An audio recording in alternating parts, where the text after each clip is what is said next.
this is an iHeart podcast. Guaranteed human. Dell PCs with Intel Inside are built for the moments that matter, for the moments you plan and the ones you don't. Built for the busy days that turn into all-night study sessions, the moment you're working from a cafe and realize every outlet's taken. Yeah, the times you're deep in your flow and the absolute last thing you need is an auto update throwing off your momentum. That's why Dell builds tech that adapts to the way you actually work. Built with a long-lasting battery so you're not scrambling for the closest outlet, and built-in intelligence that makes updates around your schedule, not in the middle of it. That's right. They don't build tech just for tech's sake. They build it for you. Find technology built for the way you work at Dell.com/Dell PCs. Built for you. Introducing the all-new Mazda CX-5, featuring more connection. Hey Google, where's the nearest Pilates class? Safety that has your back. More discovery on the scenic routes. More passion in the details. And more control in changing weather.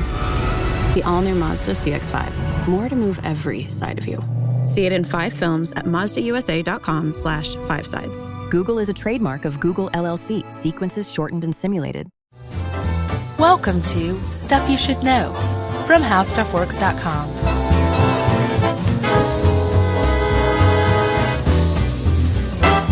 Hey, and welcome to the podcast. I'm Josh Clark. There's Charles W. Chuck Bryant, and there's guest producer Noel over there. So this is Stuff You Should Know. Yeah, Noel elected to sit in on this one and not just hit record and run screaming. Yeah. We were kind of surprised. Yeah. It's weird, though. It's been so long since we had someone in here with us. I know. It's been the studio that time forgot. Yeah. Like we have to suck in our guts again. Nah, I gave up. Sit upright. I have to lick my fingers in the... straighten my hair with them. Sure. So, Chuck. Yes. You are a Gen Xer. Did you know that? Yeah, so are you. Yeah. That was my next point. Oh, okay. Sorry. I am too. Yeah. Noel, I think, is a millennial. Noel, what year were you born? 83. Noel's a millennial. Yep. God knows what Jerry is. No idea. Yeah, she's of her own time. Sure. So... what none of us are, Jerry might be, I don't know, are baby boomers. No, Jerry, Jerry's a Gen Xer. I'm just teasing. Yeah, one thing that this inspired me to do was to do a show on generations, period. Mm-hmm. I find it fascinating how people are grouped, and also a little frustrated when once I got into the subgroups, it helped me. Sure. But when I looked at, especially the baby boom generation, there's such a clear difference in which we'll get to, the early and the later part of that. Right. It was just like, well, why don't you just call them two different generations? Some people do. Yeah, well. Some people do, but for the most part, they don't. For the most part, people say the baby boomers are people who were born from 1946 to 1964 is the general definition of them. Yeah, it's just weird. Like, my mom missed out on it just by a couple of years, but then my sister just missed out on it by a couple of years. Right.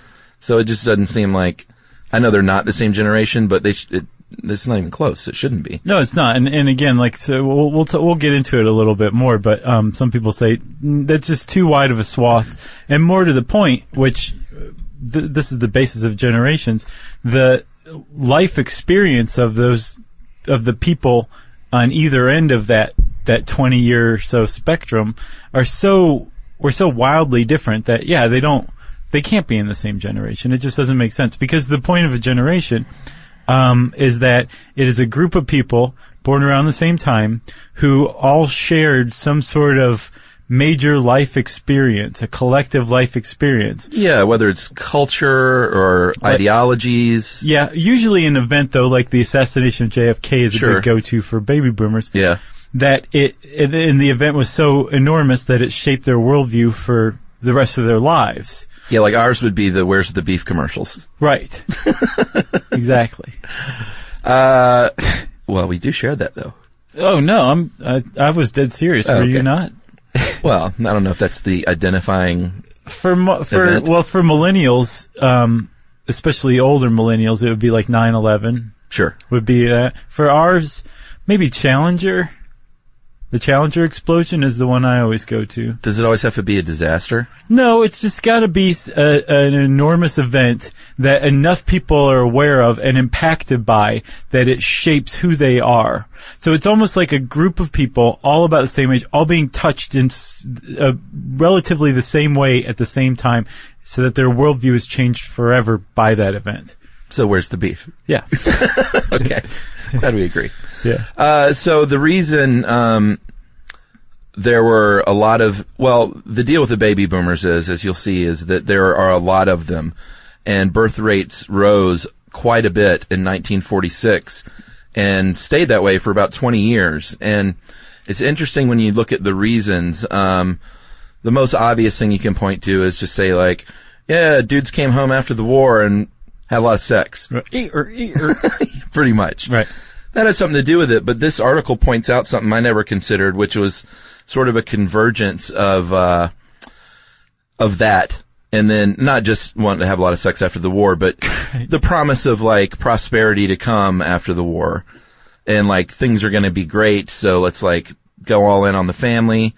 But that converging with the a bit of an older generation of parents post-depression, right, that may have waited to have kids, right, for various reasons, and that kind of all happening at the same time. Yeah, younger families having kids, not postponing. The older generation that had postponed, right, having the kids all at the same time. Huge population increases. From 1950 to 1980, the American population increased by 50%. That's nuts. From 1946 to 1945, the number of babies born year over year increased by 20%. That's a lot. Yeah, so in 1946, millions, I think about an average of 4 million and change babies started being born every year. Yeah. And it kept going and going until, I think, 1957, when it plateaued and stayed high for a while. Yeah. And then it dipped again starting in 1964-65. Yeah. Which coincided with the widespread availability of the pill. Right. One reason I think the baby boom generation is so interesting and endlessly talked about and studied is because it just, the shift, the ideological shift that they were presiding over was just massive. This article kind of sums it up nicely. Like, they created the youth movement of the 60s. When they were in their 20s, it was that culture excess of the 70s. And then in the 80s, they became the yuppies, and now they're entering retirement or in retirement and running the world, and then into the ground. And then, as you'll see, a lot of them are rebuffing the excess of, hey, let's make and spend tons of money, right, and, like, concentrating on giving back, which was originally inspired by, like, the Kennedy administration, volunteerism. Yeah, that ask not what your country can do for you. Yeah. Thing.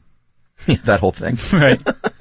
But it's interesting, this one lady, the first boomer, born just after midnight in New Jersey, Kathleen Casey Kirschling, is widely regarded as the first baby boomer. Yeah, she was born January 1st, 1946. Yeah, and as you'll see, if you look at her life, she really is like a symbol. And of course, you know, that's kind of the problem with generations, is you lump them all in as this. And of course, it varies from person to person. Well, that's one criticism of even studying generations in the first place. Yeah.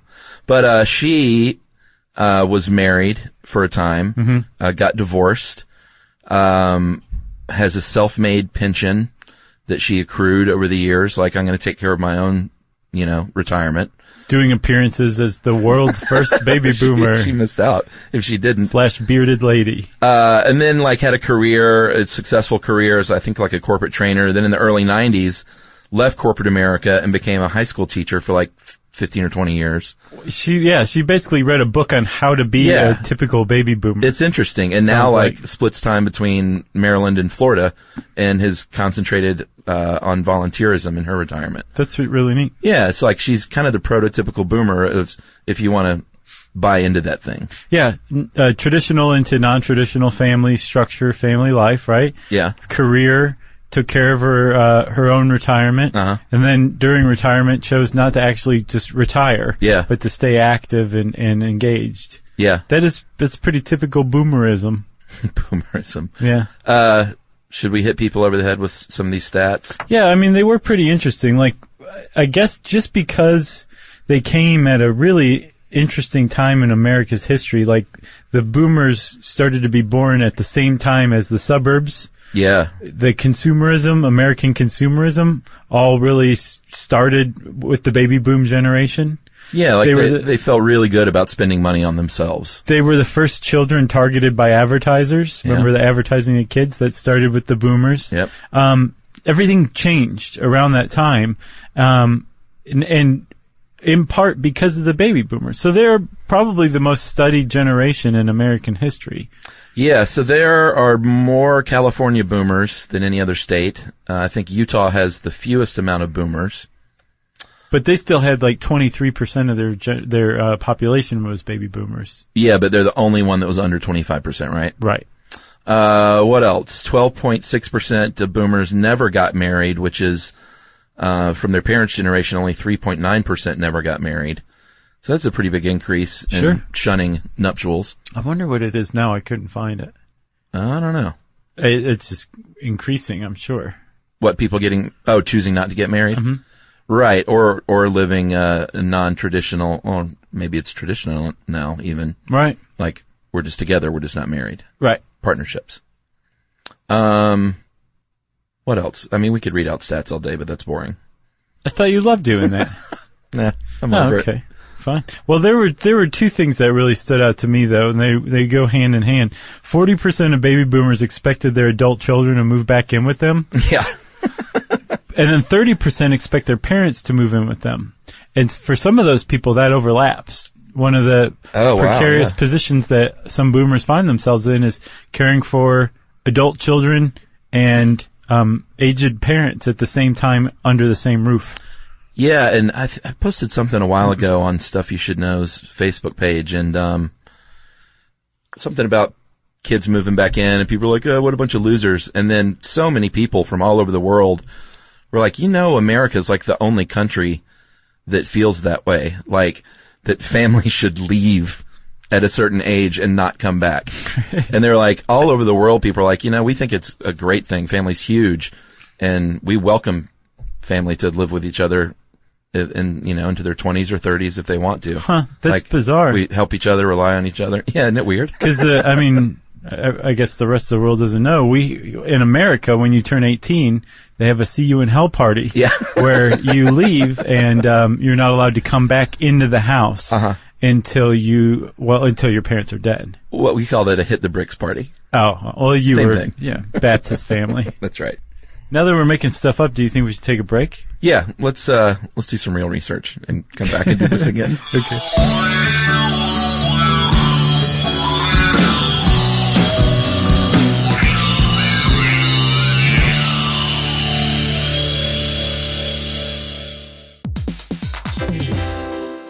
Hey everybody, we're here to talk to you about Wayfair, who believes that spaces should be functional, they should be comfortable, they should be well designed, and they can be well designed by you with their help. Your updated space should feel more comfortable, inviting, and practical for everyday use. And we're talking about outdoor seating. We're talking about grills. We're talking about major appliances. If you need storage solutions, Wayfair can help you out. Patio lighting, rugs, decor. It is your one-stop shop for home. Yeah. I mean, it's getting nice out, so it's time to think about living outdoors for the next few months. And Wayfair knows that outdoor furniture, it's heavy, it's intimidating to assemble. So Wayfair has stepped in and said, we're going to handle the hard part so you don't have to. That's right. You can shop Wayfair Verified, your shortcut to the good stuff. And that means their team of product specialists are going to vet everything by hand using a 10-point inspection, testing things like, quality materials, functionality, and features, and even how long it takes to build that piece of furniture. And the overall experience save time, reduce hassle, and improved convenience. Patio season is here, and these deals won't last. So head to wayfair.com right now to get your outdoor space ready for way less. That's WAYFAIR.com.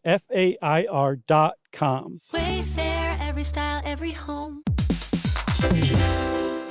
Hey, everybody. I want to talk to you a little bit about Tide Evo because it represents over 10 years of innovation and product development. Tide Evo is a first-of-its-kind technology where tens of thousands of minuscule fibers are spun together to form a 6 times powerful layer packed with scrubbers, brighteners, pre-treaters, and fresheners. And that's going to deliver a breakthrough clean that's so powerful it feels like magic. Yeah, it is kind of like magic. Tide Evo is revolutionary. A 100% concentrated, waterless laundry tile that's made of compressed microfiber soap layers rather than liquid or powder. And it's not like pods or sheets because it uses 6 layers of detergent fibers to deliver superior cold water cleaning without plastic packaging of any kind. And it provides a mess-free, lightweight solution that dissolves lickety-split. So whenever you run into a laundry challenge, turn to Tide Evo. It's revolutionary. It's magic. Try new Tide Evo. Real laundry magic.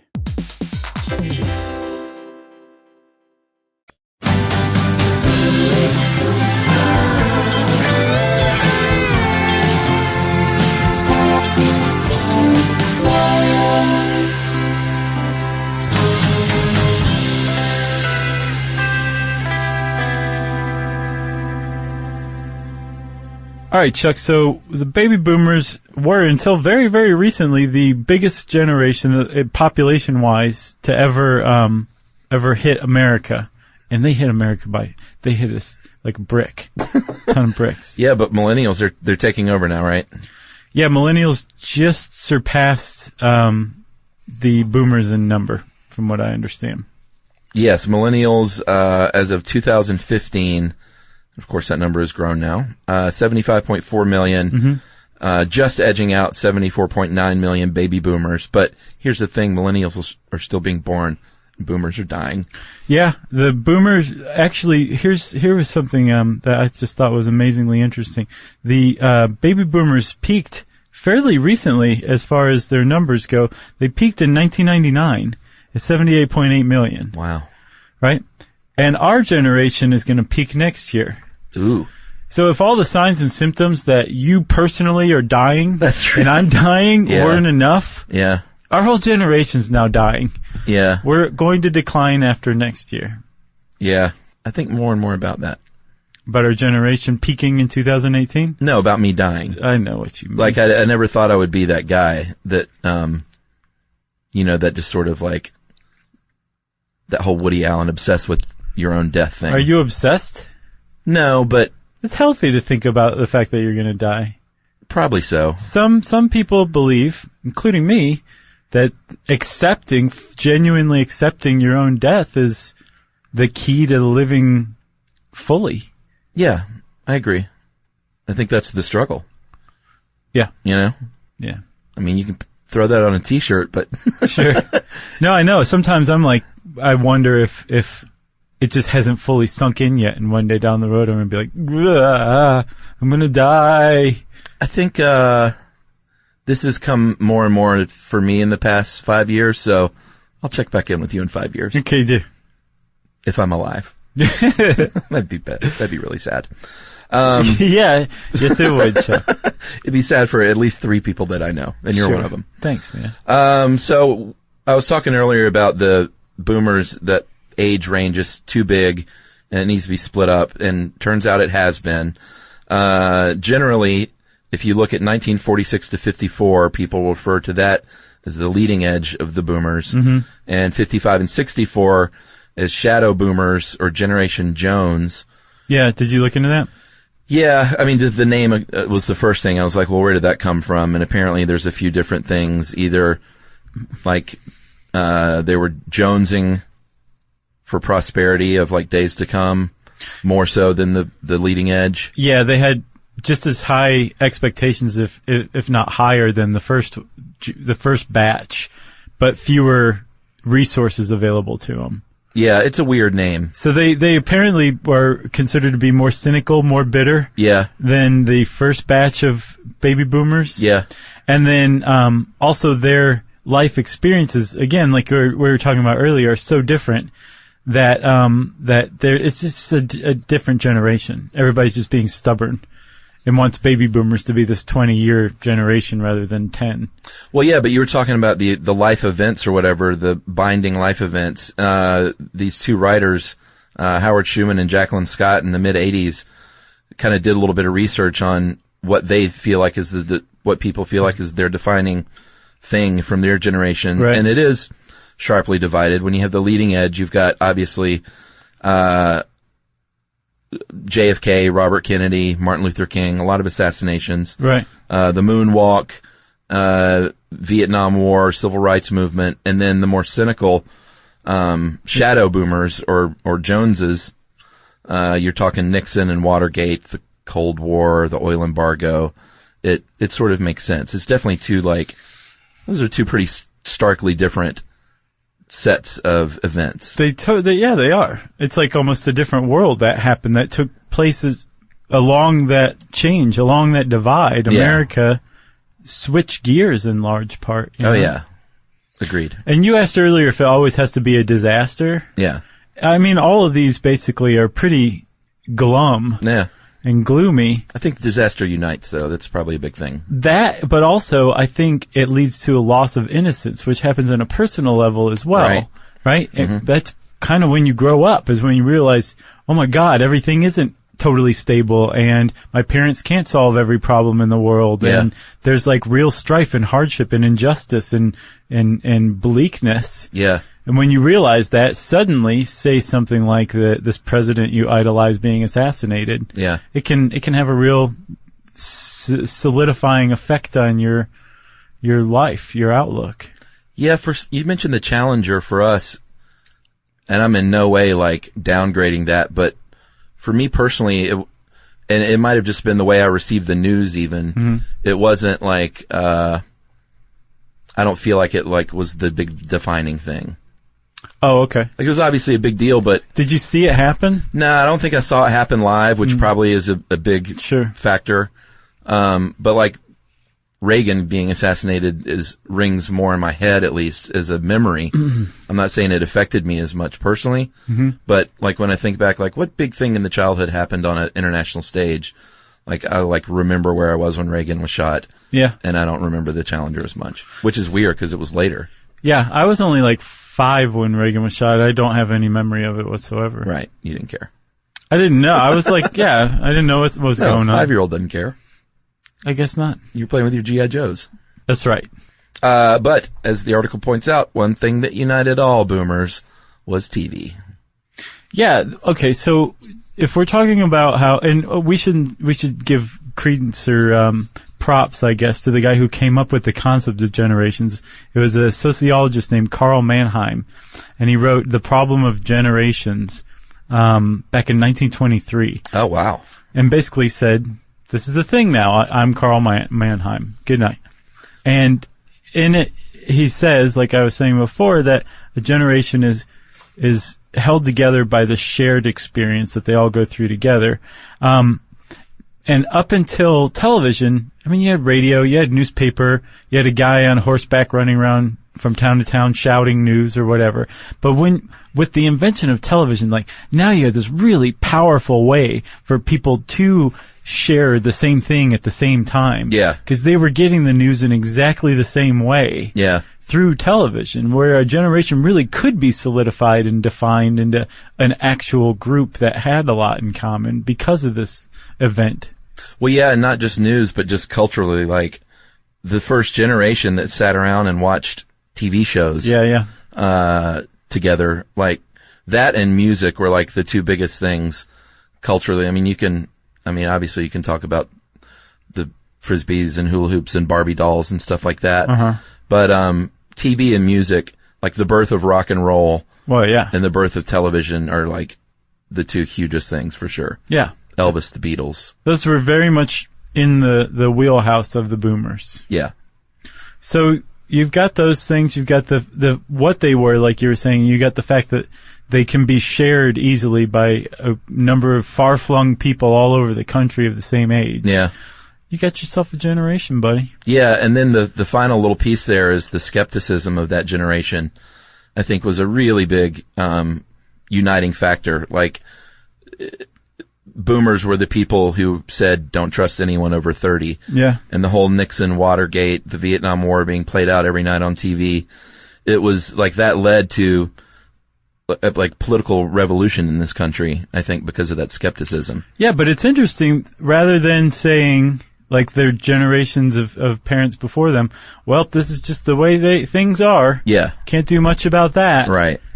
This generation was among the first to say, no, we reject this way of looking at things, and we seek to rebuild these institutions in a way that more reflect how we think the world should work.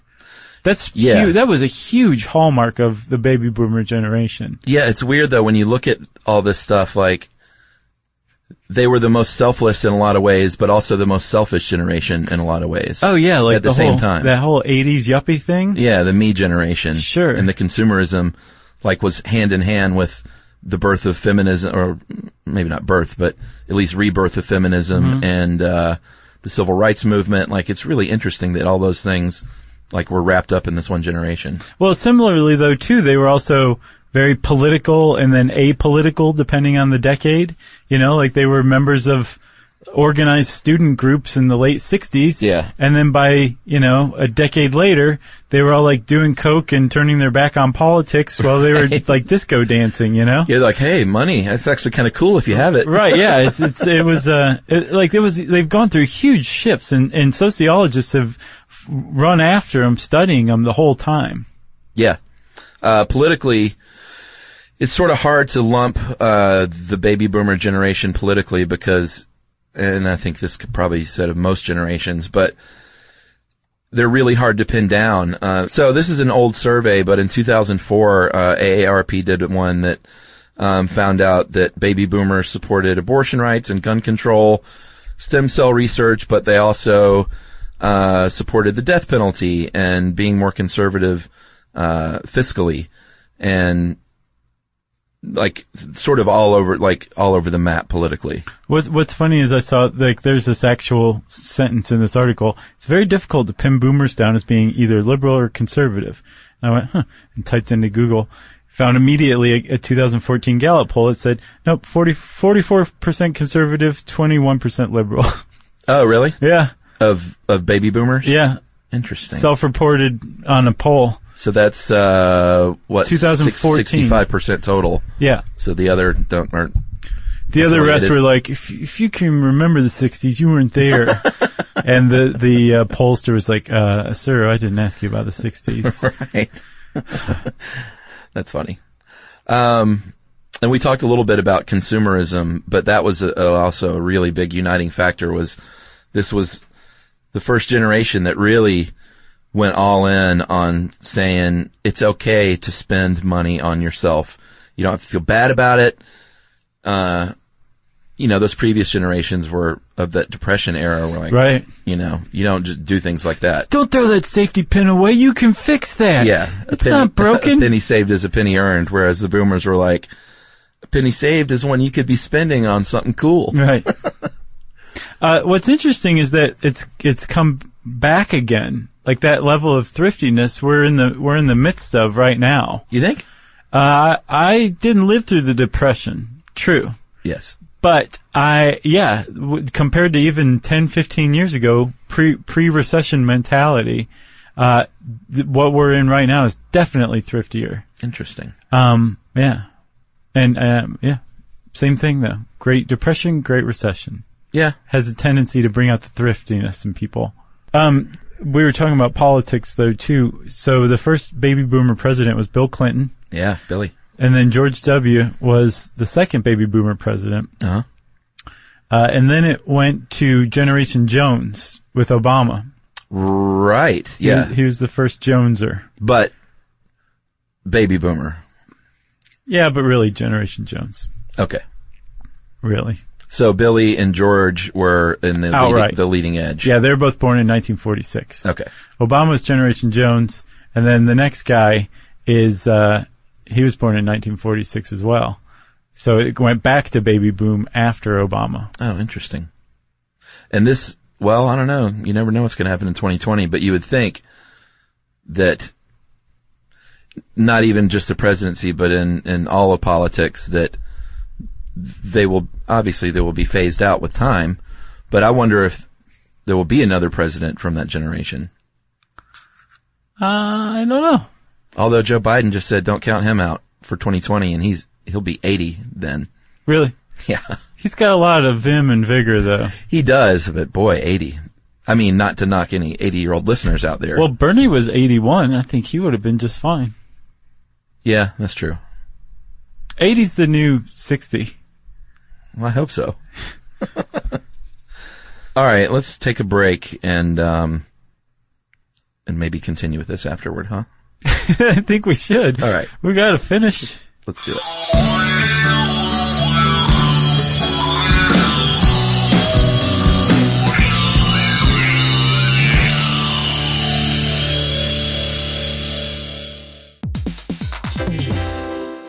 Hey everybody, I want to talk to you a little bit about Tide Evo because it represents over 10 years of innovation and product development. Tide Evo is a first-of-its-kind technology where tens of thousands of minuscule fibers are spun together to form a 6 times powerful layer packed with scrubbers, brighteners, pre-treaters, and fresheners. And that's going to deliver a breakthrough clean that's so powerful it feels like magic. Yeah, it is kind of like magic. Tide Evo is revolutionary. A 100% concentrated, waterless laundry tile that's made of compressed microfiber soap layers rather than liquid or powder. And it's not like pods or sheets because it uses 6 layers of detergent fibers to deliver superior cold water cleaning without plastic packaging of any kind. And it provides a mess-free, lightweight solution that dissolves lickety-split. So whenever you run into a laundry challenge, turn to Tide Evo. It's revolutionary. It's magic. Try new Tide Evo. Real laundry magic.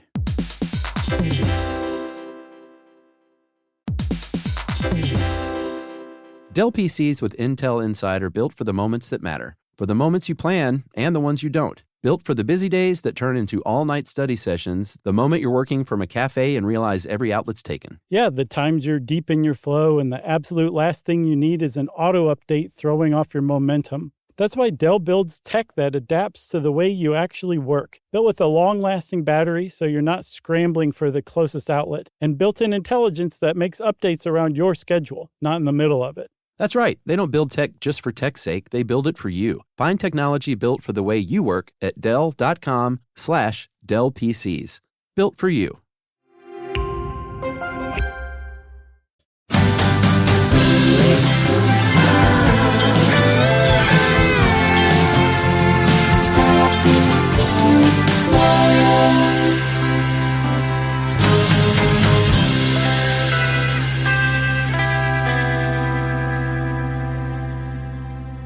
So, Chuck, one of the things about a baby boom is that they're significant in that it's a sudden influx of a lot of kids being born at the same time. Yeah. And the reason it's significant is because previous to that, and then usually after that, there's fewer kids being born. So it's a bulge in your population, right? Yeah. So that means that that population is eventually going to grow old, and as they grow old, they are going to need more social services that you have reserved for the elderly, for the aged in your population, right? Yeah, I mean, not only that, the other side is the healthcare sector, period, whether or not we're talking like Medicare and Social Security and stuff, but just healthcare, period, in the private sector is like licking their chops. Oh, yeah, it's going to be the money to be made and is being made. It's going to be a big boom for the healthcare sector, and it has been booms for all these for several other sectors along the way as they've aged and matured, and then now they're looking to healthcare more and more. It's not going to be just like a sickness bonanza for the healthcare industry, because the one of the hallmarks of the baby boomer generation is they were one of the first to like really take care of themselves. Yeah, much healthier. Like I remember when we were younger, like a 65-year-old was like an old person. Like they might be on oxygen. Yeah. They were not in good shape by their mid-60s. You know, like ate now, steak every day. 60s, like they're doing one-handed push-ups in the street and stuff like that. That was the result of the baby boomers doing things like taking up jogging. Yeah. Like eating vegetarian. Like just generally taking better care of themselves, having an emphasis on that. Yeah. So they're not going to just all start getting sick en masse. Yeah, like the boomers, previous to the boomers, they were like, well, what kind of steak do you want tonight? It's like, what cut of beef? I want steak stuffed with steak. Oh man, I just listened to a Mark Maron episode with David Spade, and he was talking about Farley. Mm-hmm. And he said that Chris Farley would put a new full pat of butter on every bite of steak that he ate. Oh, that doesn't sound very tasty. Well, butter on steak is delicious. You kidding me? But that much butter on each bite? That's too much. Yeah. And you might even say that's excessive. And Spade would get on him and be like, dude, you can't do that. And he said Farley would look at him and go, he's like, but each one needs its own hat. He's like, you couldn't help but laugh because he was just so adorable and stuff like that. Each one needs its own hat. Man, what a loss. Oh, and just so sad, man. Yeah. Like, he talked a lot about it. It was really interesting. Yeah, I'll have to check that one out. Yeah. I love those two together. Yeah, very sad. Not to bring everything down. But you did. But we were talking about them aging and being healthier, yeah. Yeah, they are aging in a much healthier manner than previous generations, but they still will need health care. And these social services that are available, specifically like Medicare for health care and Social Security for retirement pensions. Yeah, so what's the deal? Are scared. They're like, no. I started to look into it, but I got depressed but then I also saw that, like, no, we saw this coming, so they have taken measures. Yeah, I saw in a couple places that it's the most predictable train wreck in American history. Okay, well, that's good and bad. So here's the thing. When you're working, you're contributing to Social Security. It comes out of your paycheck, right? Yep. That goes into a poorly managed fund that loses money very quickly, right? So it was in grave danger of really running out in the not too distant future, decades in the not back. Too distant past. And in 1984, there was a payroll tax increase that created a reserve fund. And 1984 means that it was a Ronald Reagan tax increase, right? Sure. So this reserve fund is still around. I think there's like $2.6 trillion in it. Right. But we are depleting it each year, and it makes up the shortfall that Social Security is lacking, right? So as we deplete it more and more, we have less and less money to provide for people down the road. And they think by 2034, we'll just be back to just Social Security. The reserve fund will be depleted, and we'll be able to offer something like 70 to 80% of the benefits that's coming to each person. That's a big shortfall. In other words, hey, what you thought you were going to get, you're going to be short 20 to 30%. Yes. Right. Exactly. Okay. So people are like, what do we do? Right. It turns out there's a lot of very not painless, but not painful at all measures that you can pick from and put together. I saw this great Forbes article on it. They had like an infographic, so it really drove it home. Yeah. But it was like, pick 3 of these, pick 2 of these, pick 5 of these, pick 10 of these. And like they were just increasingly smaller and smaller, less noticeable measures that you could take and make up 100, 120, 130% of the shortfall in Social Security. Just by moving money around? Yeah. Yeah. Or just slightly increasing these taxes, slightly slashing benefits, slightly making the age of retirement a little longer, just a set of or a little older. Yeah. That altogether, the average person wouldn't even notice really, right? So I'm sure that we're going to be able to figure it out in a way that's not going to just ruin everything. That's good. The thing that's keeping it from really going downhill, though, is that the baby boomers seem to have said, I can't retire. Right. So in 2008, that great recession that happened, there was a massive transfer of wealth out of the real estate holdings and the stock portfolios of Americans. Yeah. A lot of them were baby boomers who were poised to retire. They lost a lot of money. It went elsewhere. Yeah. Right? And as a result, the baby boomers just said, well, I have to go back to work. Or, well, I was going to retire, but I'm going to have to keep working for 5 more years. Yeah. And that mentality seems to be keeping Social Security from being further strained. They're working longer than they normally would be expected to under Social Security. Yeah, it says here the Congressional Budget Office said that 25% of boomer households don't have enough savings put away to retain their standard of living upon retirement. So there's that. There are also a large set of boomers that want to stay active and keep working. like I think it said something like 17%, only 17% are expected to fully retire and be done working. And not all of them are because they need the money. Right. It sort of depends. It's kind of sad. Some people have been forced out of their jobs and at a late stage in life or later stage in life have to go back to like these hourly jobs. And other people are choosing to. They're like, you know what? I want to go work in a wine shop and make, $12 an hour. The first baby boomer chose to go teach high school as her second career. Yeah, and is now full in on volunteerism. Right. So, there's definitely both going on. Again, you can't paint that generation with just one brush, right? Yeah. I'm sorry. I'm so sorry for using that metaphor. Ugh. What? You don't like that? No. Painting with a brush? No. Why do you hate art? Remember that one guy? Yeah. Man. But there are plenty of people who just simply can't afford to. That to me is just really, really sad, especially if the reason is that their 401ks just lost value or their house isn't worth what they were planning on and that was their nest egg. That is really sad to me. It is. We don't give advice much, but I think millennials are much better about trying to think about their long-term financial future than our generation. Mm-hmm. Because I didn't think about that stuff till just far too late. Yeah. But taking it very seriously now. But my advice to younger people is just start early, dudes and dudettes, with small contributions even. Talk to someone who knows what they're doing.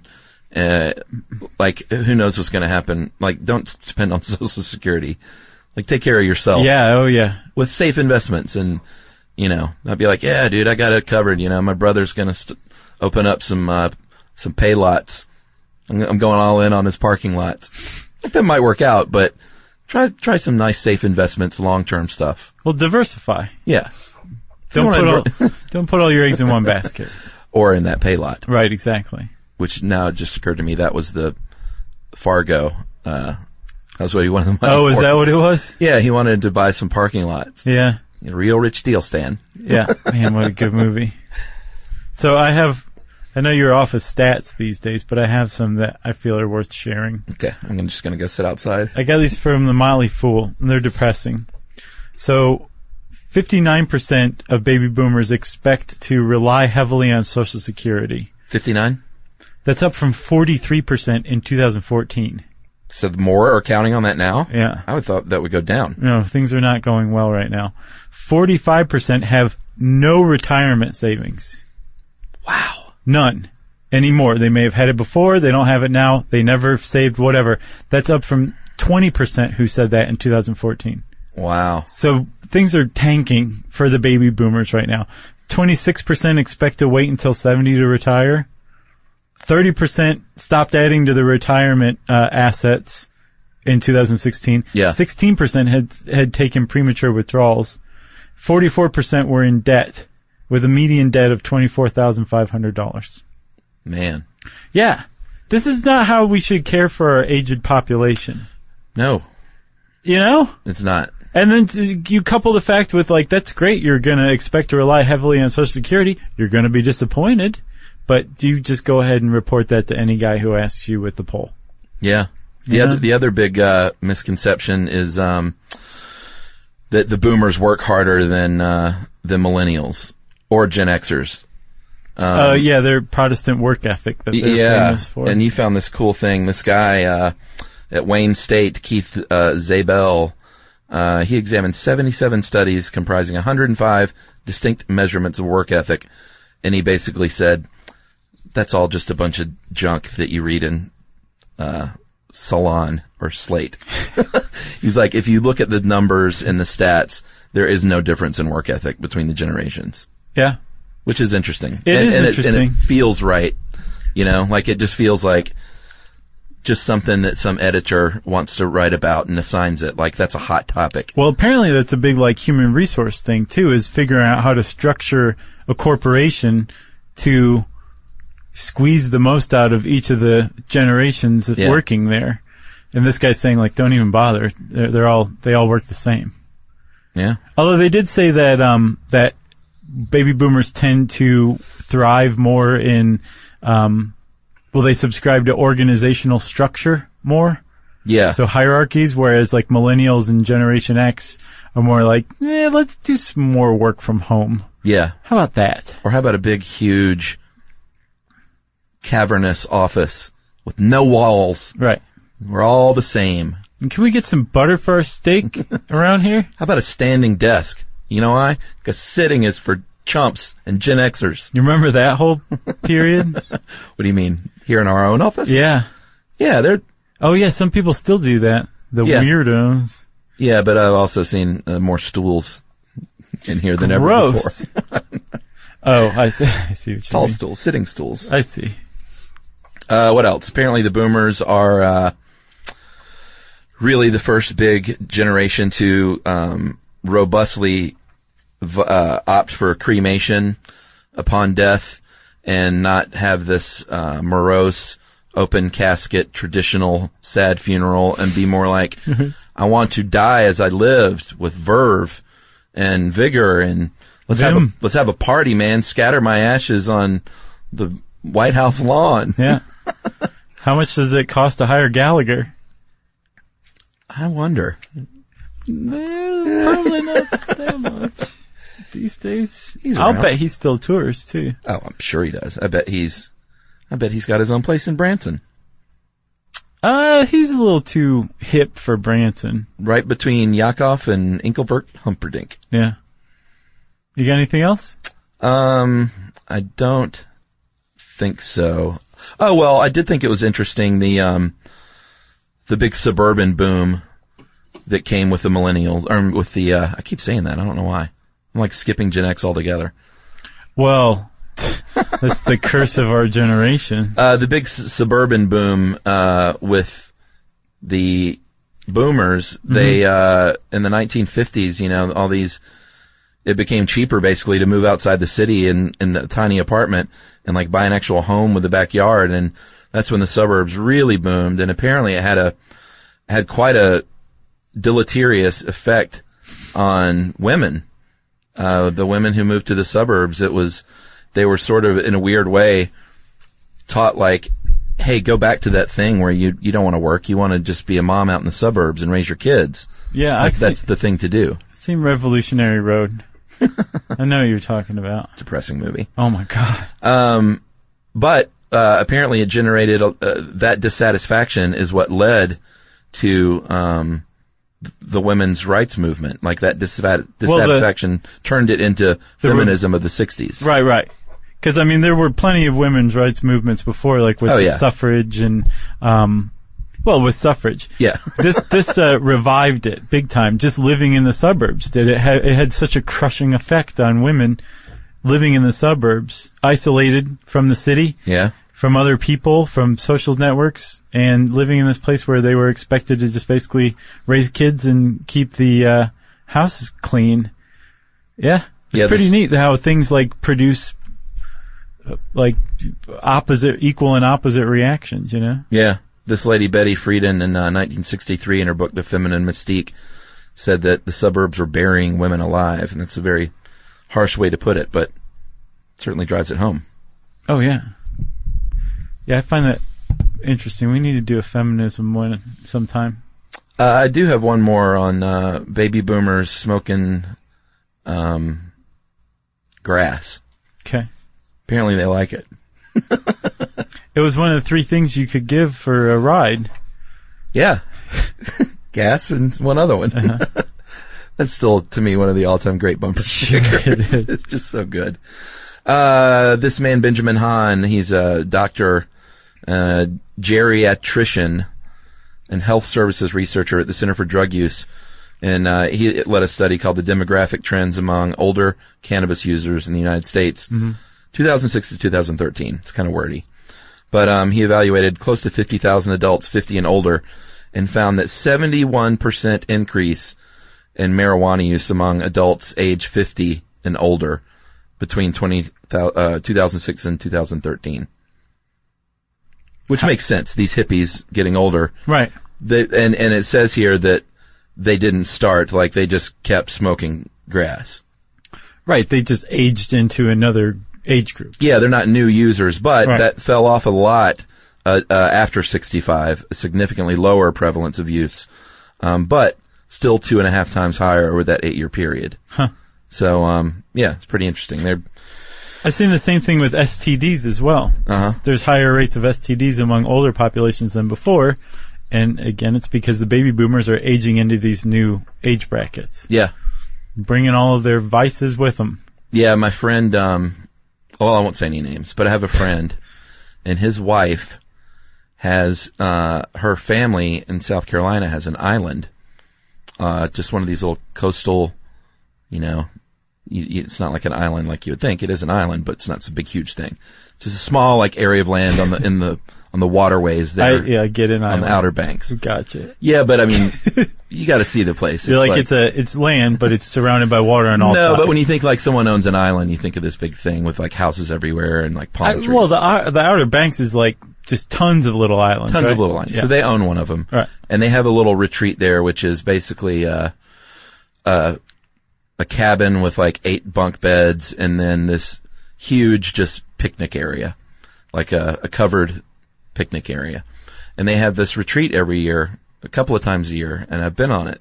And all these old South Carolina hippies are all these kids' parents, and they put us to shame.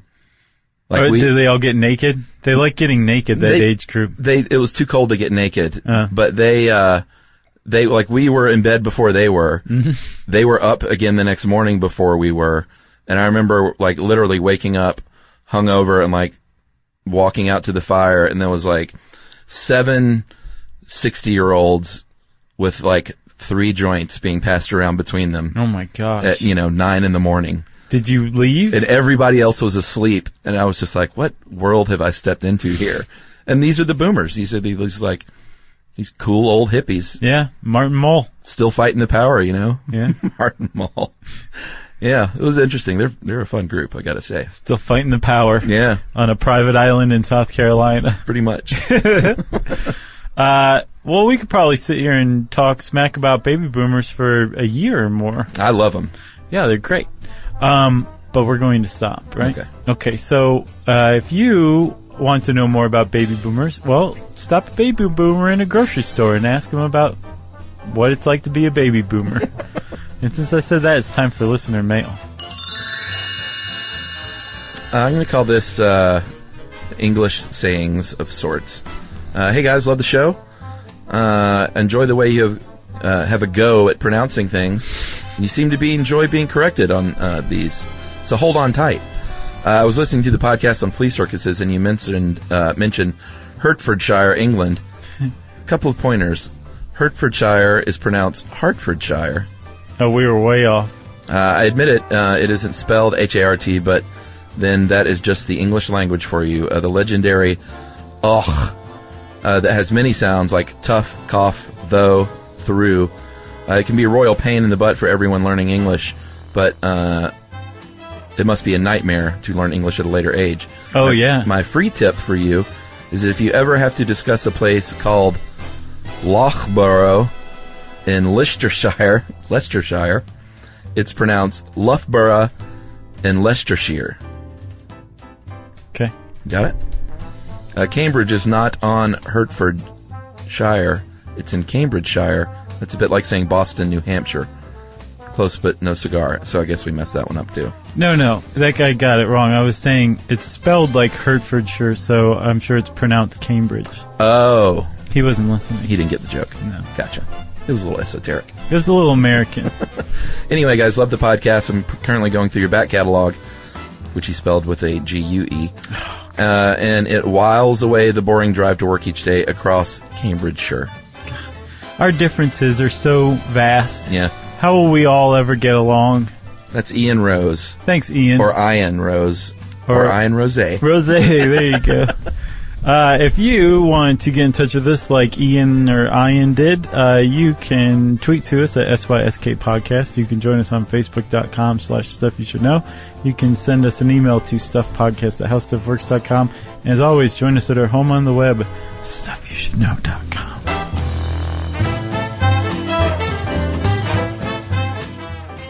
For more on this and thousands of other topics, visit HowStuffWorks.com.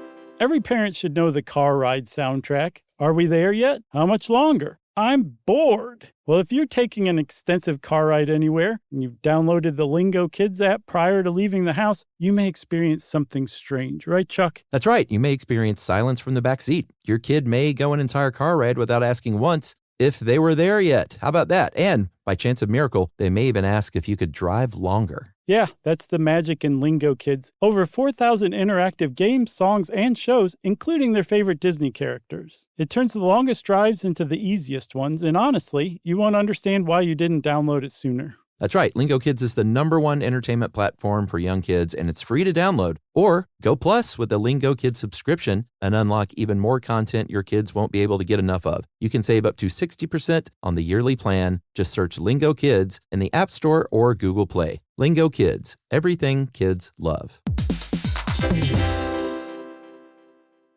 Imagine never buying gas again. Well, you can with an electric vehicle. EVs are easy to charge as your phone and perfect for everyday life. You can drive daily with confidence everywhere you go. Most Americans drive just 40 miles a day, and most EVs are equipped with 200 to 400 miles of range. Plus, they've got fewer parts, they require fewer repairs, and they produce fewer headaches. And with all those pluses, it's no surprise that we're seeing more and more EVs on the road, which makes the planet happier and happier. The way forward is electric. You can learn more about EVs at electricforall.org. This is an iHeart podcast. Guaranteed Human.